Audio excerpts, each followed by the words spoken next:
নমস্কার বন্ধুরা, এই গরমে তোমরা সবাই কেমন আছো?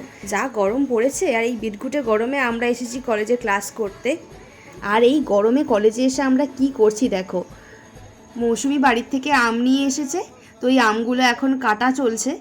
আর চম্পা বাড়ির থেকে লঙ্কার গুঁড়ো আর নুন নিয়ে এসেছে, এই দিয়ে আজকে একটা আম মাখা হবে। তো তোমরা সঙ্গে থাকো আর দেখতে থাকো এই আম মাখা খেয়ে কার কী অবস্থা হয়। আর তোমরা কে কে এই আম মাখা খেতে ভালোবাসো আমাকে নিশ্চয়ই জানিও। फलसफा कंधे पे मेरा बस्ता चला मैं जहाँ ले चला मुझे रास्ता बूंदों पे नहीं बूंदों के समंदर पे वो, वो, वो, वो,